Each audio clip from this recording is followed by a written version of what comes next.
তেতিয়া 2016 চন সেই 16 চনতেই দেশৰ বৰ্তমানৰ যিগৰাকীৰ বিজেপিৰ শীৰ্ষ নেতা প্ৰধানমন্ত্ৰী নৰেন্দ্ৰ মোদীয়ে এই ঠাইতে এই স্থানতে এখন সভা কৰিছিল। তেতিয়া কিছু অংশলৈ কংগ্ৰেছৰ প্ৰভাৱ আছিল আৰু এই যিখন সভা এই ঠাইত যি মৰাণৰ এই ঠাইত যি সভা পাতিছিলে সেই সভাত যেতিয়া নৰেন্দ্ৰ মোদীয়ে যিখন সভা সম্বোধন কৰিছিলে তাৰ পাছতে কিন্তু এক ব্যাপক পৰিৱৰ্তন আহিছিলে। কংগ্ৰেছ সম্পূৰ্ণৰূপে উজনি অসমৰ পৰা উৎখাত হৈ গৈছিলে। এয়া বিজেপি নেতৃত্বই ক'ব খোজে সেই পুনৰ একে ঠাইতেই পুনৰ এবাৰ নৰেন্দ্ৰ মোদীয়ে নিৰ্বাচনলৈ মাত্ৰ ভোটদানলৈ মাত্ৰ 3 দিন বাকী থকা অৱস্থাত পুনৰ এখন সভা কৰিবলৈ আহিছে। আজি বিয়লি 4 বজাত সেই সভাখন ইয়াত সম্বোধন কৰিব প্ৰধানমন্ত্ৰীগৰাকীয়ে বা বিজেপিৰ শীৰ্ষ নেতা নৰেন্দ্ৰ মোদীয়ে। আৰু তাকে লৈ ব্যাপক তৎপৰতা দেখা গৈছে। মঞ্চ সজাই তোলা হৈছে। ইতিমধ্যে সকলো প্ৰস্তুতি সম্পন্ন হৈছে বুলি বিজেপিৰ স্থানীয় নেতৃত্বই কৈছে। প্ৰায় 1 পৰা 1.5 লাখ মানুহ গোট খোৱাৰ সম্ভাৱনা আছে। প্ৰতিকূল বতৰ আছিলে বিগত 5-6টা দিন বা পষেক ধৰি, কিন্তু হঠাৎ বতৰে হাঁহি দিছে আৰু ফৰকাল বতৰ আজি। এই ফৰকাল বতৰতেই এই সভাখন সম্বোধন হ'ব। নীলা আকাশ, শুভ্ৰ যি ডাৱৰ আছিলে সেই ডাৱৰ আঁতৰি গ'ল আৰু মুক্ত হ'ল। তাৰ কাৰণে এতিয়া বিজেপিৰ নেতৃত্বৰ মনত আৰু উৎসাহ যে তেওঁলোকে 1 পৰা 1,30,000 মানুহ গোটোৱা কথা আছিলে। এতিয়া কিন্তু 1,30,000ৰ অধিক লোক গোট খাব এই সভাত প্ৰধানমন্ত্ৰীক সাক্ষাৎ কৰিবলৈ। সেয়া এক গুৰুত্বপূৰ্ণ দিশ হিচাপেও বিবেচিত হৈছে, যেন বতৰেও লগ দিছে বিজেপিৰ। প্ৰধানমন্ত্ৰীৰ সভাখনক লৈ এই যি প্ৰস্তুতি, সেই প্ৰস্তুতি নিৰাপত্তাজনিত দিশটোৱেই কওক বা আনুষংগিক বাকীসমূহ দিশেই কওক, সেই গোটেই দিশসমূহ চালে খুব ধুনীয়াকৈ আয়োজন কৰা দেখা গৈছে। বিজেপি নেতৃত্বৰ যি আচলতে তেওঁলোকৰ যি পৰিকল্পনা আছে, এইটো খোৱাং সমষ্টি। খোৱাং সমষ্টিত উজনিৰ আটাইতকৈ সকলো লোকৰ আচলতে সচেতন লোকৰ দৃষ্টি আছে। কাৰণ খোৱাঙত অসম জাতীয় পৰিষদৰ যিগৰাকী সভাপতি লুৰিণজ্যোতিয়ে প্ৰতিদ্বন্দ্বিতা কৰিছে। এই খোৱাঙত চক্ৰ গগৈও আছে, বিজেপিৰ বলিষ্ঠ নেতা। এই দুয়োজন নেতাৰ মাজত যি প্ৰতিদ্বন্দ্বিতা হ'ব, সেই প্ৰতিদ্বন্দ্বিতাৰ যথেষ্ট গুৰুত্বপূৰ্ণ হ'ব এইবাৰ নিৰ্বাচনত। সেই গুৰুত্বপূৰ্ণ যিটো ঠাই আচলতে, যিটো সমষ্টি, এই খোৱাং সমষ্টি, ইয়াতেই কিন্তু নৰেন্দ্ৰ মোদীয়ে বিজেপিৰ হৈ শেষৰখন সভা সম্বোধন কৰিব অসমৰ ক'বলৈ গ'লে। আৰু সেই দিশটোৱে আটাইতকৈ শক্তিশালী স্থিতি হিচাপে প্ৰতিপন্ন হ'ব বুলি বিজেপি নেতৃত্বই বিবেচনা কৰিছে। একে সময়তে বিজেপিৰ কেইবাটাও চৰাইদেউৰ 2টা সমষ্টি, শিৱসাগৰৰ 1টা সমষ্টি আৰু ডিব্ৰুগড়ৰ 6টা সমষ্টি সাঙুৰি মুঠ 9টা সমষ্টিত প্ৰতিদ্বন্দ্বিতা আগবঢ়োৱা যিসকল প্ৰাৰ্থী আছে তেওঁলোকৰ হৈ প্ৰচাৰ চলাব প্ৰধানমন্ত্ৰীগৰাকীয়ে এই সভাত। এই সভাৰ বাবে যিসমূহ প্ৰস্তুতি আছে তুংগত উঠিছে। মই বিজেপিৰ যিসকল আচলতে নেতৃত্ব আছে তেওঁলোকৰ ওচৰলৈ যাব পাৰিম। কেমেৰাই সেয়া হয়তো টানিব। আমি ওচৰলৈ আমি যদি সেই ফ'কাছ কৰিব পাৰোঁ। মই পৰিৱেশো দেখুৱাই লৈছোঁ। 2টাকৈ মঞ্চ আছে। সতীৰ্থ ঋষেশ্বৰেও কৈছে যি পৰিৱেশ প্ৰস্তুতিৰ যি পৰিৱেশ আছে সেয়া সম্পূৰ্ণ হৈ উঠিছে। আৰু আমাৰ লগত পোনপটীয়াকৈ জড়িত হৈছে বিজেপিৰ পুৰণি এগৰাকী জ্যেষ্ঠ নেতা নাহৰকটীয়াৰ বিকুল ডেকা ডাঙৰীয়া। আমি কথা হ'ম। আপুনি কৈ আছে যে 2016 চনৰ সেই পৰিৱেশটোৰ কথা কৈছে, য'ত কংগ্ৰেছ মুক্ত হৈছিলে এই অঞ্চলসমূহত বা উজনিত। নৰেন্দ্ৰ মোদী ইয়াতেই সভা কৰিছিলে। পুনৰ এবাৰ সেই একেই পৰিৱেশ হয়তো দেখা যাব নেকি? আপোনালোকৰ নেতৃত্বই তেনেকৈ ক'ব খুজিছে। চাওক, মই কৈছোঁ যে বাকীবিলাক সমষ্টিত কংগ্ৰেছ আৰু তেওঁলোকৰ বিৰোধী ঐক্যমঞ্চৰ কোনো মানে অস্তিত্ব নাই। মৰাণ সমষ্টিত, খোৱাং সমষ্টিটোত লুৰিণজ্যোতি গগৈ ডাঙৰীয়াই তেওঁলোকে ছ'চিয়েল মিডিয়াৰ জৰিয়তে তেওঁৰ মানে অস্তিত্ব জাহিৰ কৰিছে। কিন্তু আপোনালোকে দেখিবলৈ পাব অহা 9 মে'ত মানে নিৰ্বাচন অনুষ্ঠিত হ'ব।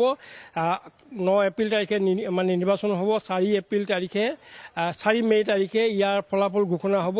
আপোনালোকে দেখিবলৈ পাব লুৰিণজ্যোতি গগৈ তেওঁ বিধ্বস্ত হ'ব, তেওঁৰ ৰাজনৈতিক কেৰিয়াৰ অন্ধকাৰ হ'ব আৰু তেওঁ বিজেপিত কেনেবাকৈ প্ৰৱেশ কৰিব পাৰি নেকি তাৰ কাৰণে দুৱাৰ খিৰিকী বিচাৰি ফুৰিব। চাই থাকক আপোনালোকে। প্ৰধানমন্ত্ৰী ইয়াত সভা কৰিছিলে, আপুনি কৈছে 2016 চনত আমি যেতিয়া নিৰ্বাচনৰ প্ৰাক মুহূৰ্তত প্ৰধানমন্ত্ৰী নৰেন্দ্ৰ মোদী ডাঙৰীয়া মৰাণলৈ আহিছিল। মৰাণত তেওঁ ৰণডংকা বজাইছিল। তেওঁ মৰাণত ৰণডংকা বজোৱাৰ পিছতে কংগ্ৰেছ সম্পূৰ্ণৰূপে উৎখাত হৈছিল উজনি অসমৰ পৰা। এইবাৰো নৰেন্দ্ৰ মোদী ডাঙৰীয়া আহিছে। তেখেতে বিজয় সংকল্প সভাত অংশগ্ৰহণ কৰিব। নৰেন্দ্ৰ মোদী ডাঙৰীয়াৰ যি সভা, এই সভাৰ জৰিয়তে কংগ্ৰেছ আৰু বিৰোধী শক্তিৰ যিবিলাক পুলি পোখা আছিলে এই পুলি পোখাও এইবাৰ নিশ্চিহ্ন হ'ব। আমি বতৰেও লগ দিয়া দেখিছোঁ আপোনাক। আমাক ভগৱানে সহায় কৰিছে। এইটো আপোনাৰ যোৱা দিনকেইটাত আপোনালোকে ধাৰাবাহিক বৰষুণৰ কথা আপোনালোকে দেখিছিলে। আমি এই সভাখনৰ প্ৰস্তুতি কৰাৰ ক্ষেত্ৰত যথেষ্ট অসুবিধাৰ সন্মুখীন হৈছিল।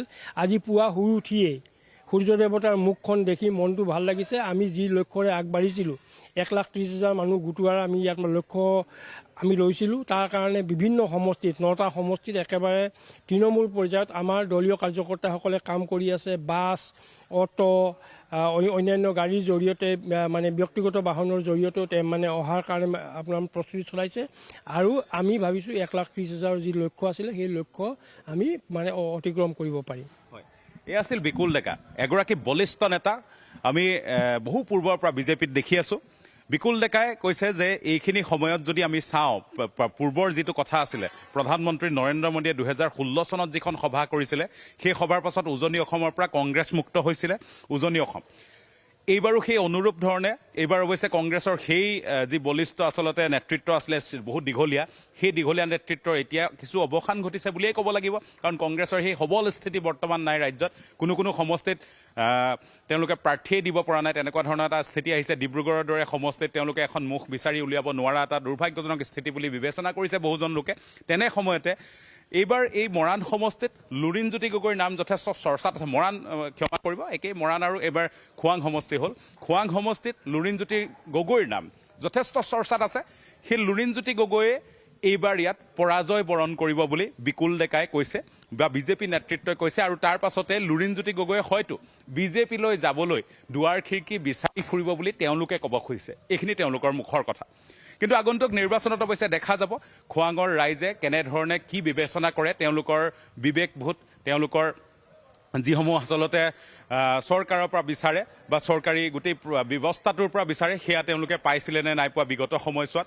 ইয়াত কি আচলতে বিজেপিৰ কাৰণে কি প্ৰতিৰোধ হ'ব, লুৰিণজ্যোতি গগৈৰ কাৰণে কি কাৰণবোৰ প্ৰতিৰোধ হিচাপে থিয় দিব বা কিসমূহ পজিটিভ হ'ব, সেয়া কিন্তু মাত্ৰ 2টা দিনৰ পাছতেই হয়তো লোকসকলে বিবেচনা কৰি তেওঁলোকৰ মতদান কৰিব। এয়া কিন্তু আটাইতকৈ গুৰুত্বপূৰ্ণ বিষয় যে লুৰিণজ্যোতি গগৈৰ যি খোৱাঙৰ এই সমষ্টি বা লুৰিণজ্যোতি গগৈয়ে য'ত প্ৰতিদ্বন্দ্বিতা কৰিছে এই সমষ্টিত, তাত চক্ৰ গগৈ বহু দীৰ্ঘকালৰ বিজেপিৰ নেতা, ৰাষ্ট্ৰীয় স্বয়ংসেৱক সংঘৰ লগতো তেওঁ জড়িত।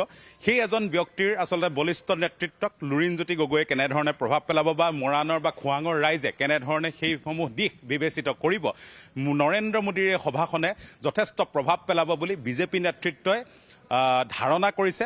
আৰু তেনেধৰণৰ ধাৰণা গোটেই ৰাজ্যজুৰি হৈছে। কাৰণ এইখনেই বিজেপিৰ আটাইতকৈ বলিষ্ঠ নেতাৰ আটাইতকৈ নিৰ্বাচনৰ প্ৰাক্ষণত শেষৰখন সভা কিছু সময়ৰ পাছত আজি বিয়লি 4 বজাত অনুষ্ঠিত হ'ব, য'ত 1 পৰা 1.5 লাখ লোকে ভাগ ল'ব। পৰৱৰ্তী প্ৰতিটো বুলেটিনত এইসমূহ খবৰ আমি আপডেট সহ নিউজ 18ৰ দৰ্শকসকলক জনাই থাকিম। এইখিনি সময়ত এই প্ৰতিবেদন আগবঢ়ালোঁ, যিটো অতিকৈ গুৰুত্বপূৰ্ণ নৰেন্দ্ৰ মোদীৰ যিখন সভা অনুষ্ঠিত হ'ব সেই সভাস্থলীৰ পৰা।